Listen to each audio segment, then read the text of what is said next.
오늘 함께 보실 하나님의 말씀은 창세기 12장 8절에서 20절까지의 말씀입니다. 창세기 12장 8절에서 20절까지의 말씀, 제가 말씀 봉독하여 올리겠습니다. 거기서 베델 동쪽 산으로 옮겨 장막을 치니 서쪽은 베델이요 동쪽은 아이라. 그가 그곳에서 여호와께 단을 쌓고 여호와의 이름을 부르더니 점점 남방으로 옮겨갔더라.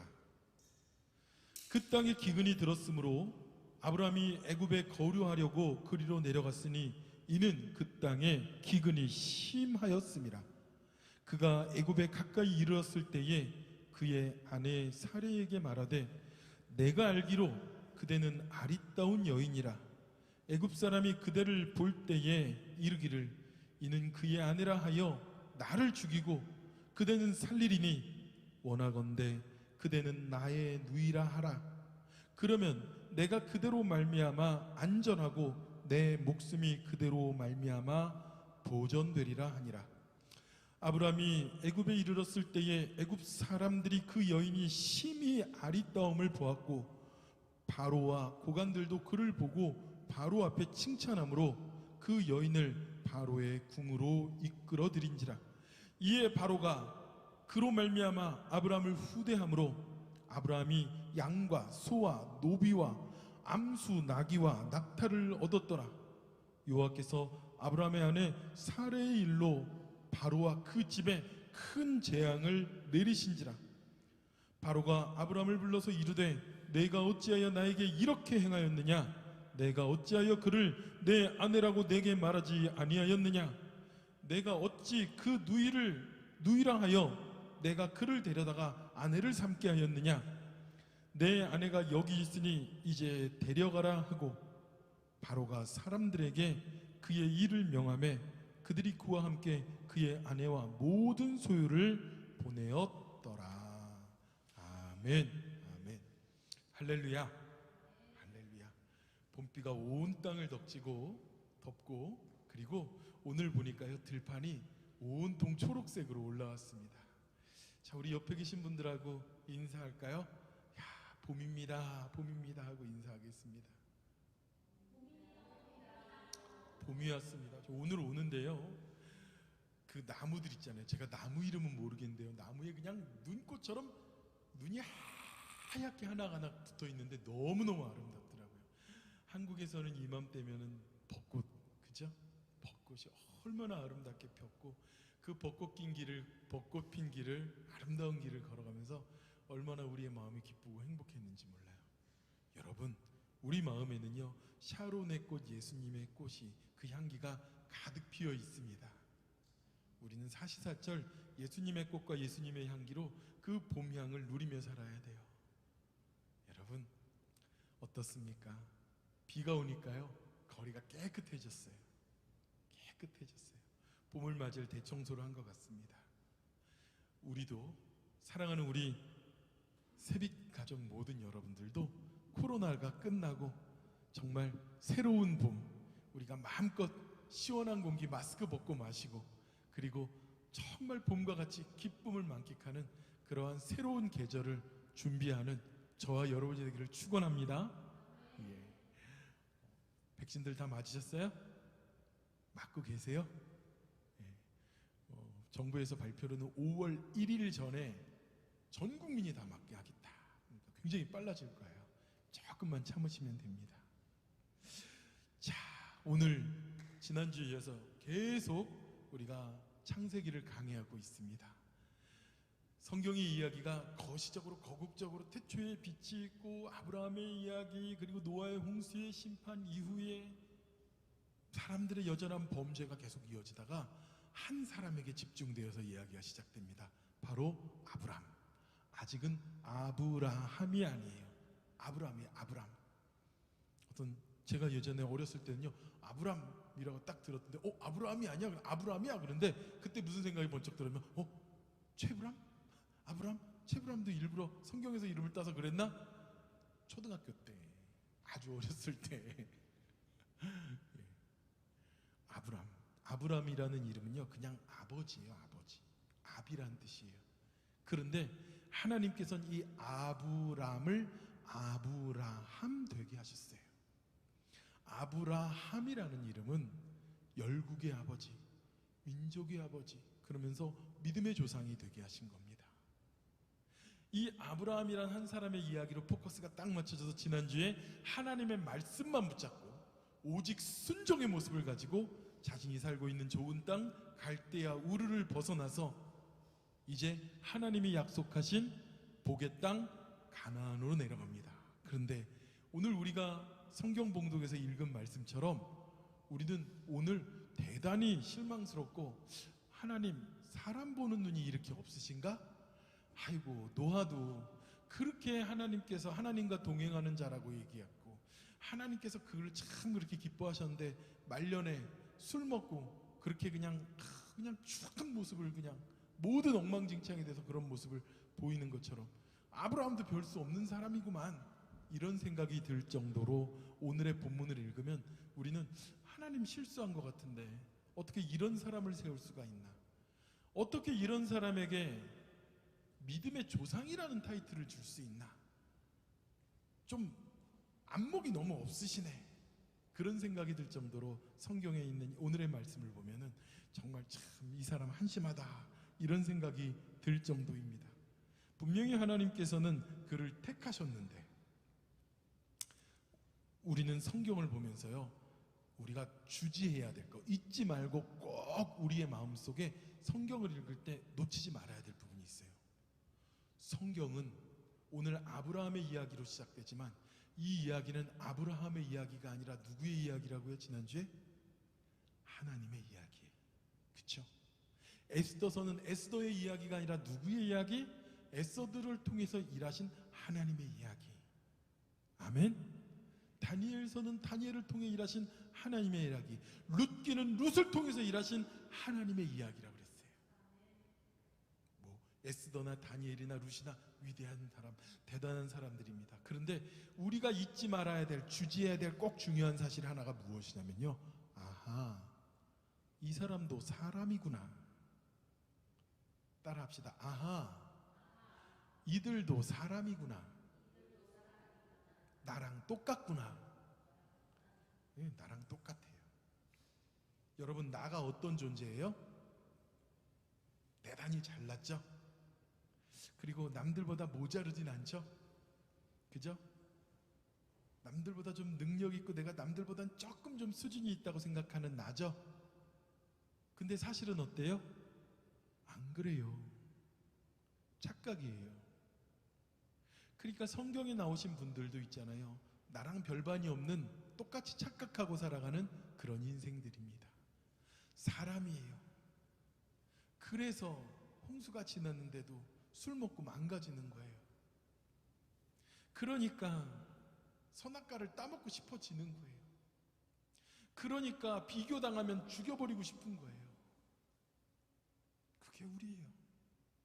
아브라함 어떤 사람이니까 하나님 우리와 똑같은 성정을 가진 사람을 부르신 거예요. 아브라함이라고 특별히 다른 게 아니라 너무너무 달라가지고 믿음의 조상, 그렇게 다르게 세운 사람이 아닙니다. 여러분, 아브라함이 이제 처음 믿기 시작한 겁니다. 처음 믿어가지고 그가 오직 무엇만 붙잡고 말씀만 붙잡고 순종해서 그가 떠났잖아요. 그 정도 믿음만 봐도 굉장한 믿음이에요. 여러분, 우리라면은 내가 약속한 그 땅으로 가라, 내가 너를 복을 주겠다, 너희가 너에게 그렇게 약속을 그 한마디 듣고서 어떻게 갈대아 우르를 떠날 수가 있겠습니까? 근데 그가 예수님 믿기로, 하나님 믿기로 작정하고 하나님 말씀대로 살아, 하나님 뜻 따르기로 작정하고 내려갔는데 오늘 어떤 일이 벌어진 겁니까? 내려가서 가나안에 내려가서 딱 봤더니 이미 가나안에 가나안 사람들이 살고 있었고, 그죠? 두 번째는 무엇입니까? 그 땅에 무엇이 들었더라? 기근이 들었더라. 흉년이 들은 거예요. 비가 내리지 않고. 자, 보세요. 이 고대 근동의 아시아에 옛날에는요, 옛날도 아니에요, 지금으로 100년 전이라고 얘기해도 상관없어요. 그때도 여전히 1차 산업시대 농사 짓고 사냥하고 수렵하고 동물 키우고 이런 시대입니다. 그죠? 근데 비가 안 와. 땅이 다 마멜났어. 기근이 들었어. 이러면은요, 그 땅이 축복의 땅입니까? 기근이 든 땅은 저주받은 땅이에요. 근데 그냥 기근이 든 정도가 아니라 어떻게 기근이 들었습니까? 기근이 심함이라 이렇게 얘기합니다. 10절 그 땅에 기근이 들었으므로 아브라함이 애굽에 거류하려고 그리로 내려갔으니, 자 보세요. 가나안 땅에 기근이 들었는데 그 땅에 기근이 심하였습니다. 그러니까 여러분, 아브라함의 마음에 내가 너에게 복을 주리라고 한 그 땅인데, 그 땅에 복이 있다고 그러셨는데 와봤더니 복이 있는 게 아니라 가족 다 끌고 왔더니 그쵸? 그 쉬운 일입니까 여러분?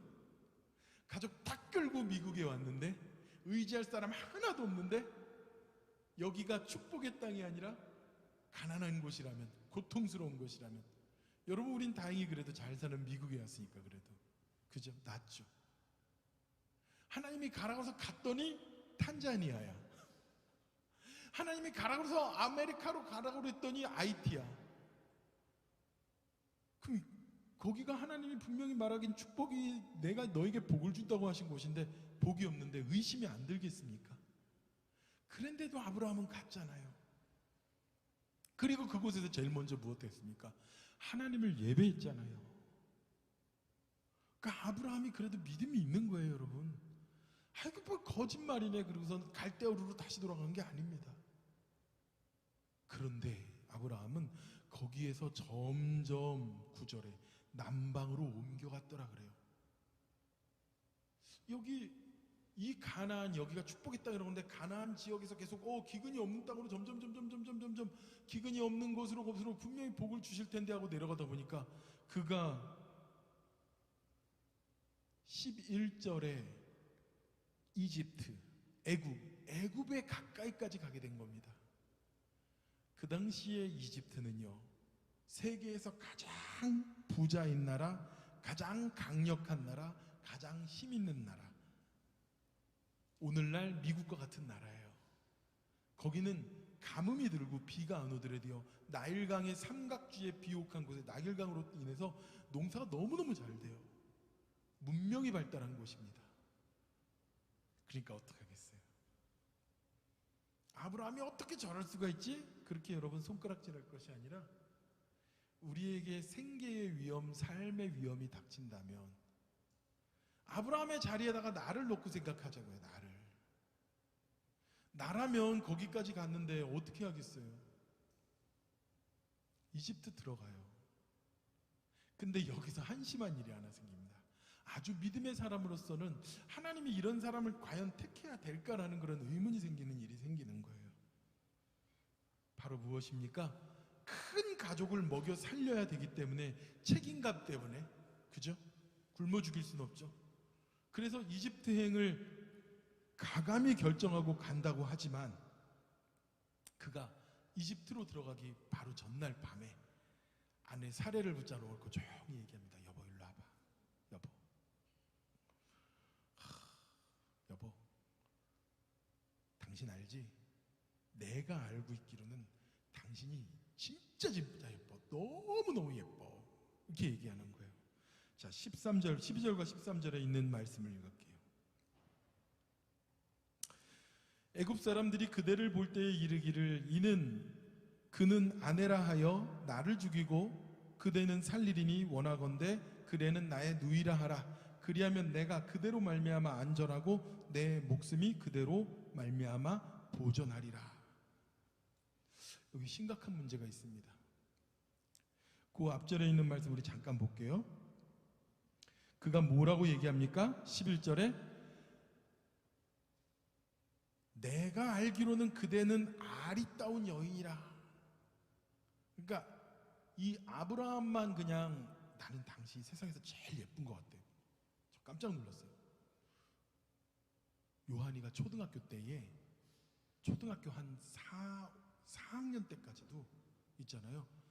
저한테 그러는 거예요. 자기는 이 세상에 엄마가 제일 예쁜 것 같다는 거야. 와우! 진짜 엄마를 좋아하는구나. 그러니까 아브라함도 좀 요 정도인 줄 알았어요. 요 정도인 줄.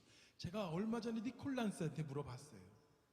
니콜라스야, 세상에서 누가 제일 예쁘냐 그랬더니 엄마가 제일 예쁘대.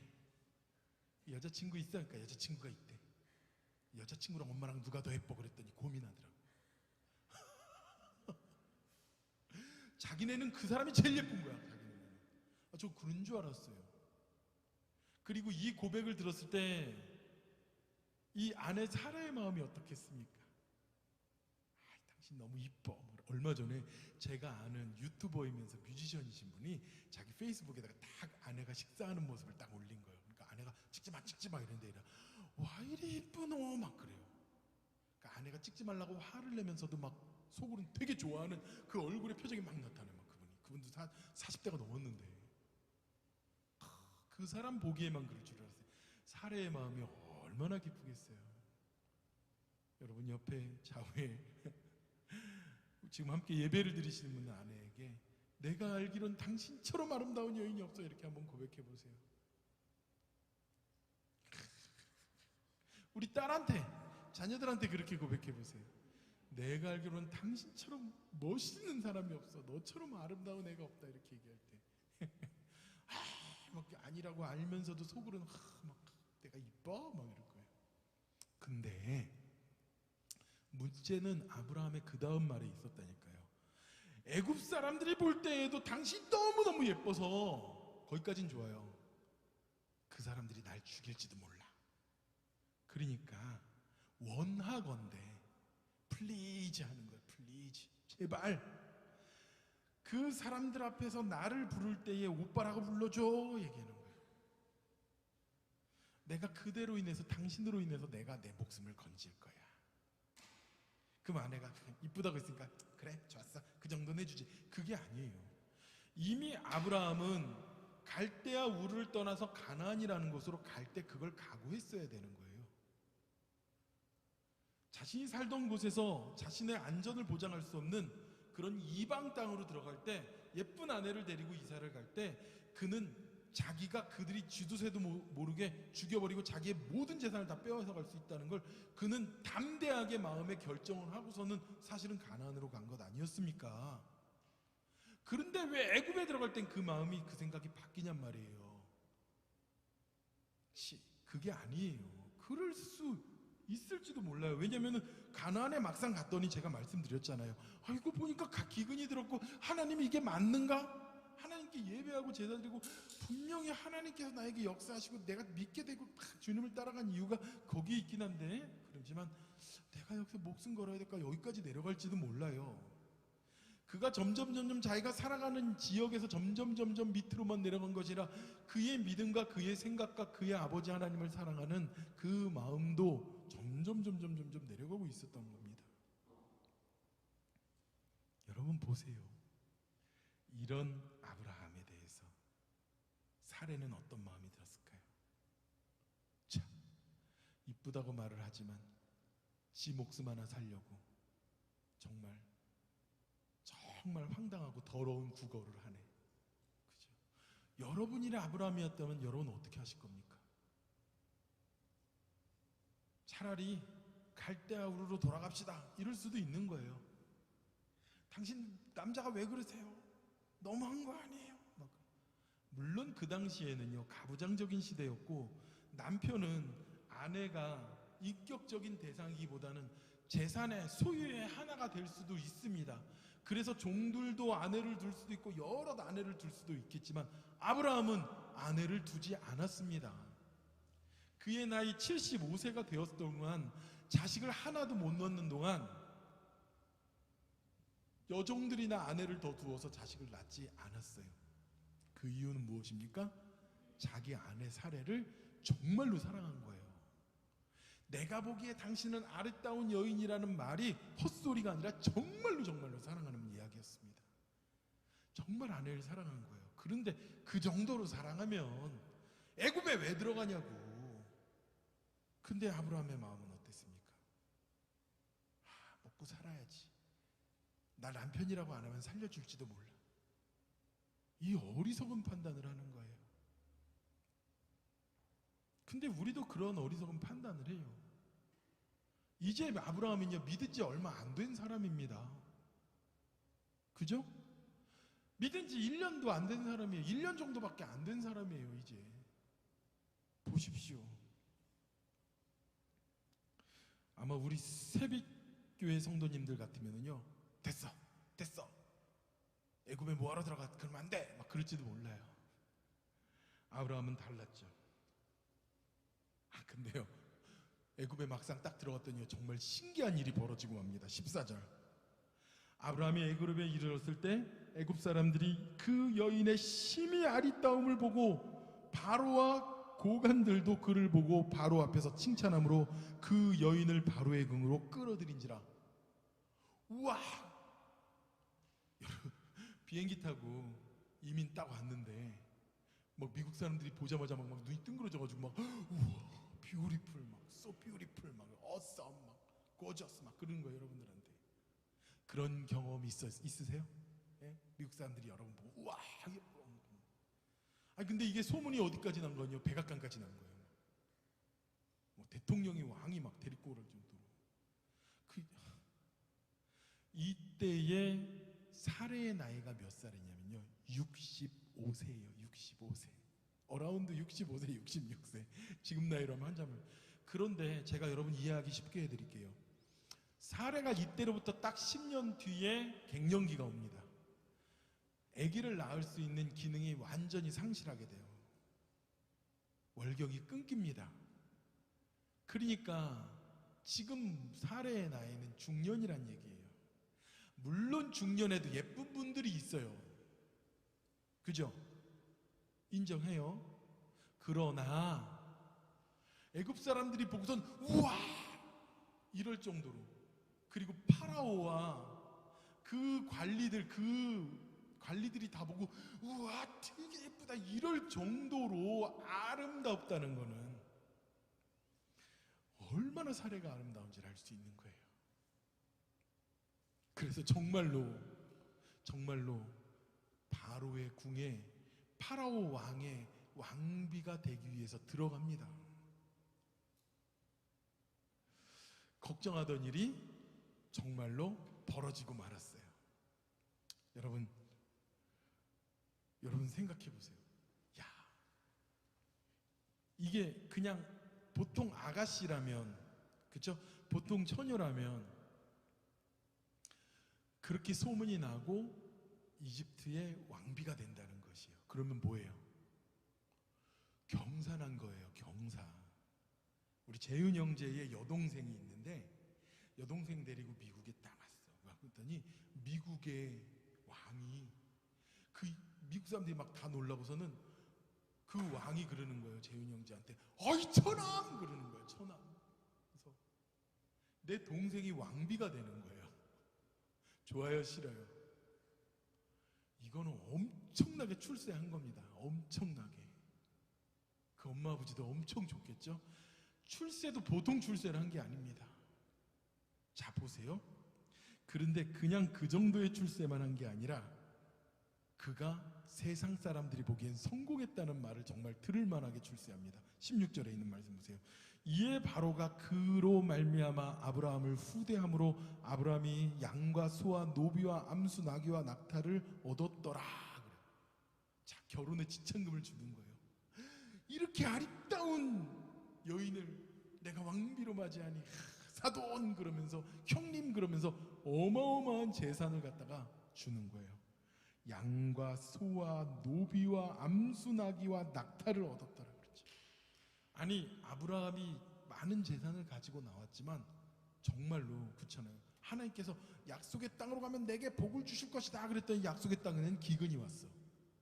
오히려 하나님이 약속하지 않은 곳으로 먹고 살라고 꾸역꾸역 내려가가지고 자기 아내를 비겁하게, 그죠? 정말 죄송합니다. 아주 쪼다 같은 남자가 됐는데 그러고서 거기까지 내려갔는데 거기에서 어마어마한 돈을 번 거예요. 어마어마한 부를 얻게 된 겁니다. 세상이 보기에는 뭐 한 겁니까? 출세한 거예요. 성공한 인생이 된 거예요. 근데 여러분 이런 말 알죠? 골드, 금과 갓은 멀리서 보기에는 비슷해 보인다고요. 그쵸? G-O-L-D, G-O-D. 이 L자만 없으면, 이 L자가 하나 있다 없다 뿐인데 멀리서 보면은 골드와 갓은 비슷하게 보인다니까요. 어떤 사람들은 야, 아브라함이 하나님의 축복을 받았네 하고 애굽에서, 믿음의 사람들은요, 믿음의 일들을, 하나님의 일들을 분별할 수 있는 그런 분별력을 가져야 됩니다. 이것이 하나님께서 주신 복인지 세상 가운데 내가 얻은 그냥 복인지를 분명히 우린 분별할 수 있어야 돼요. 세상 가운데 잘 되고 잘 먹고 잘 살고 출세하고 그런 것이 하나님의 복으로 간증하고 다녀서는 안 돼요. 내가 세상 가운데 잘 먹고 잘 살 수 있습니다.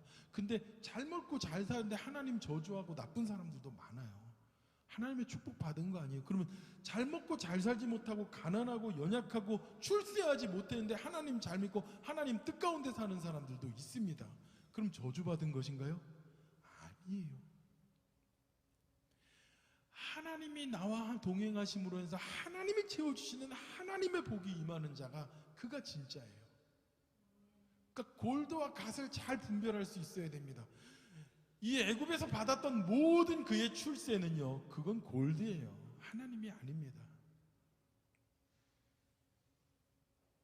그런데 그 죄송합니다. 이 사례를 왕비로 데리고 온, 그리고 그 많은 재산을 받은 그 아브라함이 정말 출세해서 기분이 좋다 그리고 뻐기고 다녔을까요? 그가 만약에 하나님을 알고 하나님의 뜻을 아는 자라면 자기가 왕의 형님이 되고 왕비의 오빠가 되고 많은 재산을 얻어서 난 출세했구나 행복하구나 이런 것이 아니라 자기 집에 데리고 온 양, 염소, 당나귀, 암수, 낙타 이런 거 다 벌어봐도 기쁘고 행복해야 됩니까? 하나님의 사람은 그 물질이 기쁘고 행복해서는 안 되는 것이에요. 하나님의 뜻 가운데 주어진 것이 아니니까. 그런데 어떤 일이 일어났습니까? 바로 이 파라오에게 어떤 일이 일어났는지 보세요. 17절, 여호와께서 아브라함의 아내 사레의 일로 바로의 집에 큰 재앙을 내리신지라 그래요. 아니 밑도 끝도 없이 갑자기 파라오의 집에 큰 재앙을 내리셨다고 그래요. 여러분 보세요. 죄는 누가 졌습니까? 잘못은 누가 했어요? 바로가 속였습니까? 아니죠. 아브라함이 속였어요. 아브라함이 잘못했습니다. 그런데 재앙은 누가 닥쳤어요? 바로에게 닥쳤어요. 그러면 이 일을 위해서 아브라함이 기도했을까요? 성경에 말씀이 안 나와 있으니까 그건 알지 못합니다. 우리가 굉장히 여기서 한 가지 중요하게 생각해야 될 것이 있어요. 하나님께서는 범죄하고 잘못 판단하고 엉뚱한 길을 가고 있는 이 아브라함에 대해서, 그래도 하나님께서는 이 아브라함을 통해서 축복하시겠다는 약속을 지키기 위해서, 이 사례를 통해서 약속의 후사를 주기 계신다는 축복과 약속을 지키기 위해서 사례를 보호하시고 아브라함을 살리신 겁니다. 그러니까 여러분 보세요. 나는 내가 잘한 게 있어서 하나님께서 그들에게 벌을 내린 게 아니라, 내가 잘못하고 내가 문제가 많고 내가 세상 가운데 어그러져 있는데도 하나님께서 약속한 그 복을 우리에게 주시기 위해서 하나님은 나를 보호하시고 나를 살리신 거라는 거예요. 내가 잘한 거 하나도 없고 그럼에도 불구하고 하나님께서 나를 불쌍히 여기서 나를 살리시고 그들에게 재앙을 내리신 이유가 뭐냐면 오직 은혜로 그렇게 하신 거라는 거예요. 은혜로. 내가 잘나서 하나님께서 살리신 것이 아니라. 우리는 성경이 거룩한 책, 위대한 책으로 쓰여 있다고 얘기하지만 이 성경에 나와 있는 모든 사람이 나와 똑같이 하나님의 은혜가 없이는 살 수 없는 자들의 이야기입니다.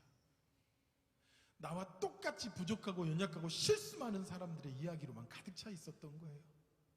하나님께서 일하시기 때문에 성경이 거룩한 책이 된 것입니다.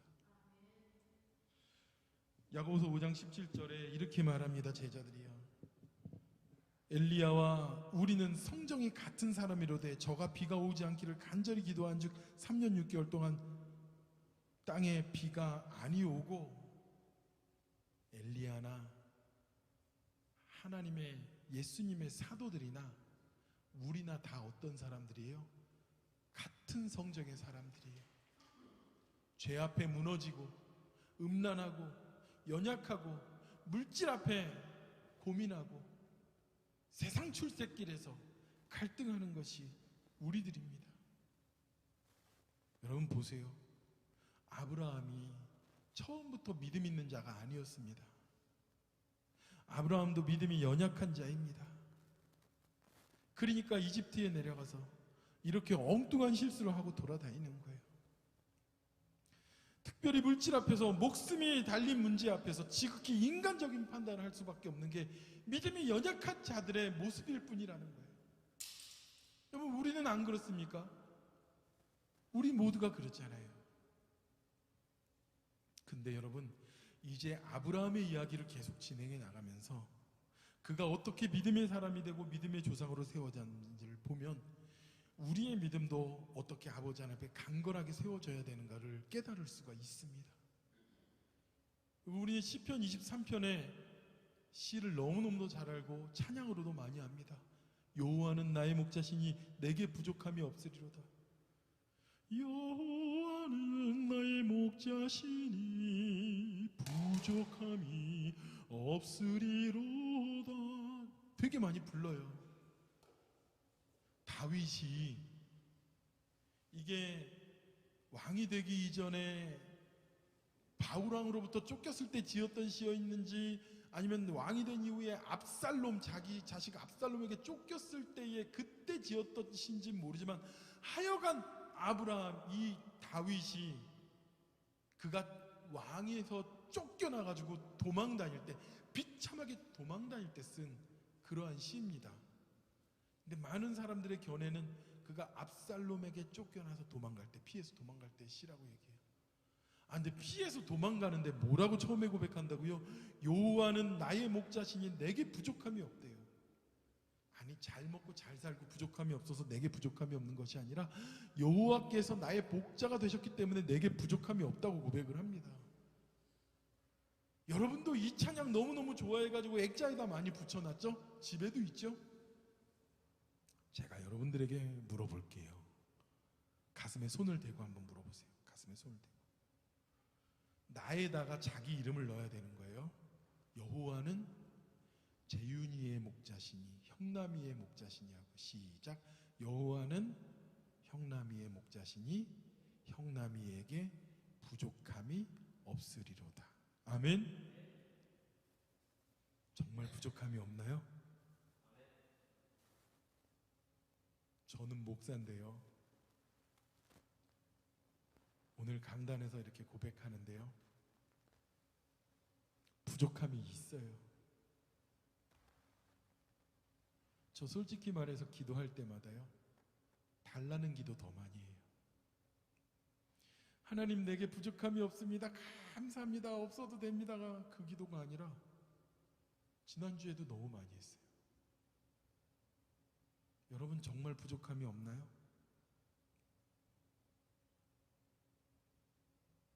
다윗은요, 여호와는 나의 목자시니 양치는 자였어요. 그죠? 그러다 보니까 양에 대해서 너무너무 잘 알아요. 양이란 어떤 존재입니까? 여호와는 나의 목자시니 내게 목자. 여호와 하나님이 나의 목자가 되니까 나는 누구예요? 내가 양이죠. 그죠? 양은 어떻습니까? 양은요, 이 털들이 막 몸에 뭉쳐져 있잖아요. 그리고 많은 양떼들이 함께 다니는데, 이 팔레스타인 한낮에 굉장히 뜨거운 낮에는요, 양들이 몰려 있으면 어떻게 되는지 아세요? 자기들끼리 무서워서 막 이렇게 움직이지도 않는데요, 몰려 있으면은요 열사병에 걸려 죽는데요. 고열이 나가지고. 그래서 개든지 목자든지 막 흩어져야 된대요. 그건 그냥 양의 특징이고요. 양은요 굉장히 근실합니다. 뭐 눈으로 잘 보여가지고 막 악한 짐승이 자기한테 오는 걸 볼 수도 없습니다. 그리고 양은 어떤 존재냐면요, 들을 수도 없고, 그러면 눈이 잘 보이면 귀라도 밝았는데 귀도 잘 안 들리는 짐승이 양이라고 그래요. 그리고 양이 다른 짐승들처럼 무슨 날카로운 발톱이거나 날카로운 이빨이 있는 것도 아닙니다. 공격 무기가 없어요. 양은 어떻습니까? 넘어지면은요 스스로 못 일어난대요. 그러니까 목자가 세워줘야지 일어날 수 있는 게 양이래요. 혼자 못 일어난다니까는, 양이란 존재가. 그러니까 목자가 없이는 전혀 살 수 없는 존재가 바로 양이래요. 양. 그러니까 이 양은요 목자가 있다는 것이 얼마나 중요한지 몰라요. 목자만 있으면 양은 그에게 부족함이 없는 거예요. 푸른 초장과 맑은 시냇물가로 나를 인도해 주시기만 하면, 그러면 그 양이 나에게 부족함이, 그 목자가 양에게는 부족함이 없는 자인 거예요. 자, 봅시다. 우리는 연약하고 부족해요. 그죠? 하나님이 없으면 도저히 안 돼요. 그죠? 그래서 하나님이 나와 함께 하신다고 하셨습니다. 그런데 내게 부족함이 있습니까? 없습니까?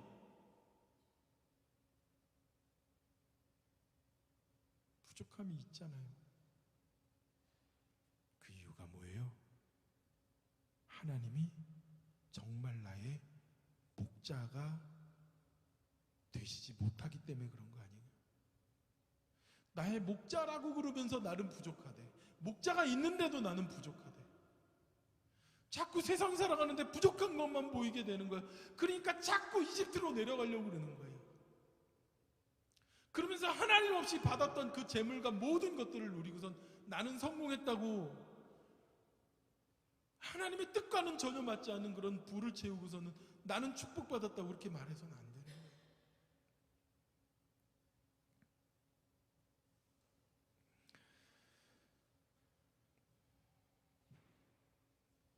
다윗이 하나님은 나의 목자십니다라고 그렇게 고백할 수 있었던 고백까지는 하나님이 진정한 그의 목자가 되는 것을 고백할 수 있기 때문입니다. 다윗이 그의 인생 모든 여정 가운데서 하나님이 나를 온전히 이끌어 주셨기 때문에 그런 거예요. 그런데 정말 그런다는 거예요. 이 우리나라에서는 좀 모자라거나 문제 있을 때, 아니면 정말 저 사람이 영 아니라고 할 때 동물 한 마리를 빗대어서 욕을 하잖아요. 이 개 XX 이러잖아요.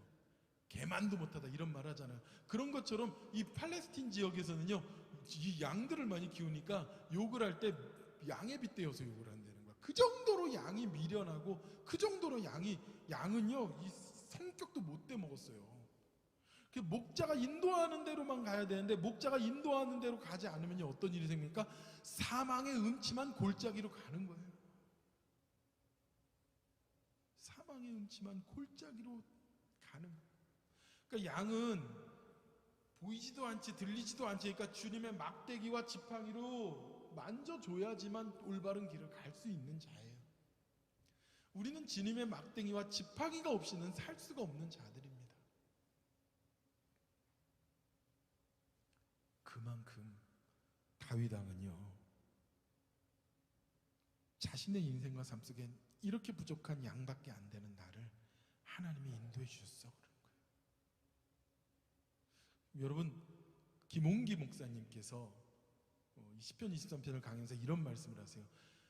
이 애완 반려견 있죠. 반려견을 여러분 키우면, 다들 키우시잖아요. 키우면 있잖아요, 이 반려견들이 오래 키우다 보면 어떻습니까? 자기가 개가 아니라 사람인 줄 알아요. 인정하죠 다들? 지가 사람인 줄 알아요. 근데 양도 그런 양들이 있다는 거예요. 목자가 늘 이렇게 키워주고 부족한 거 없이 다 채워주다 보면요 양이 지가 목자인 줄 안다는 거예요. 그러다 보면 어디로 갑니까? 지가 목자인 줄 알고 지가 인도하는 대로 가다가 사망의 음침한 골짜기로 가는 거죠. 정말 하나님이 나의 목자가 되실 때 우리는 비로소 부족함이 없는 거예요. 내게 부족함이 없는 거예요. 하나님을 예배하는 자가 되었지만 그의 믿음이 아직 온전하지 않고 온전한 믿음이 아니었을 때에는 약속의 땅에 기근이 드니까 이집트까지 내려가고 맙니다. 먹고 살 일을 찾아서 점점 남방으로 내려가고 그의 믿음도 점점 내려갔습니다. 말씀을 마치겠습니다. 그런데도요, 이렇게 믿음이 부족하고 실수하고 연약한 우리에 대하여 하나님께서는 책망하기보다는 오히려 바로의 앞에서 그의 생명을 지켜주십니다. 하나님의 약속을 지켜주십니다. 나의 목자이신 아버지 하나님을 고백하지만 여전히 내 부족한 것만을 위해서 집중하고 내 부족한 것 때문에 세상에 눈을 돌리고 있는 우리들일지라도, 아직은 믿음이 연약하고 부족한 우리일지라도 하나님께서 우리를 바라보시고 우리를 보호하시고 우리에게 은혜를 부어주십니다. 믿음이 여전히 연약한 우리에게 우리는 하나님의 은혜가 없이는 살 수가 없는 존재들이 되었습니다. 여러분, 우리의 믿음이 점점 내려갈 때에 하나님의 은혜를 더욱더 간절히 붙잡고 아버지 하나님께서 주신 그 믿음의 그 고백, 연약한 고백이지만 다윗처럼 하나님이 나의 전부가 되길 원합니다라는 고백이, 내게 부족함이 없는 주님이 되길 원합니다라는 고백이 저와 여러분에게 있길 축원합니다. 하나님, 내가 세상의 어떤 것보다도 내가 오히려 믿음으로 주님 앞에 가는데 주님 한 분만으로 내가 만족하기를 원합니다. 주님이 나의 참 목자가 되셔서 아버지 하나님이 나의 부족함이 없는 분이 되길 원합니다라고 참 목자 되신 주님 앞에 서는 저와 여러분 되길 원한다고 우리 시간 함께 기도합시다. 하나님 감사합니다. 하나님, 우리 여전히 부족하고 아버지 하나님 여전히 착각하고 살아가고 우리의 믿음이 연약합니다. 하나님, 믿음 위에 믿음을 부어주시옵소서. 은혜 위에 은혜를 부어주신 아버지 하나님 놓치지 않게 해주시옵시고 하나님 간절하게 주님 성원을 이끌어주시옵소서. 아버지 하나님께서 베풀으신 그 은혜를 놓치지 않고 주시옵소서. 하나님, 아버지 하나님 붙잡아주시옵소서. 아버지 여전히 연약합니다. 하나님, 아버지 하나님 그 은혜 붙잡고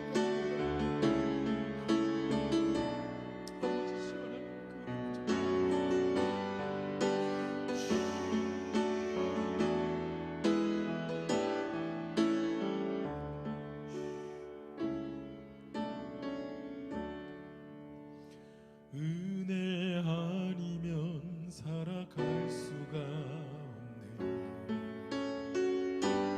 호흡마저도 다 주의 것이니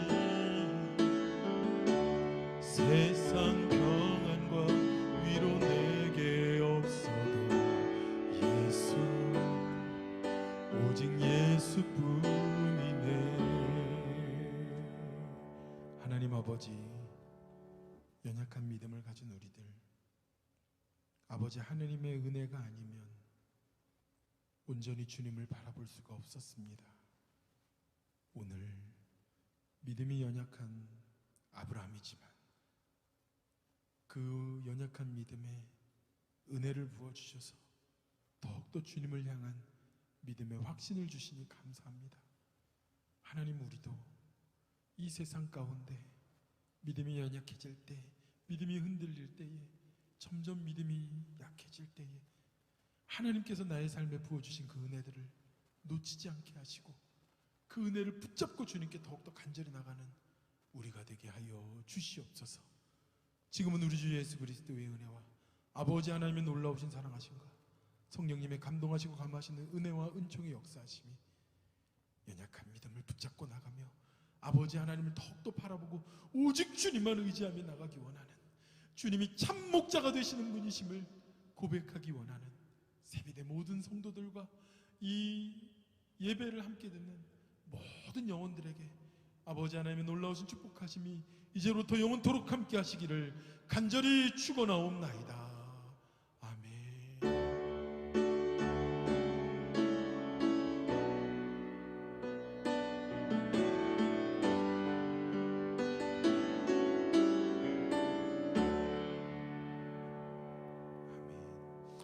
하나님께 감사와 영광의 박수 올립니다.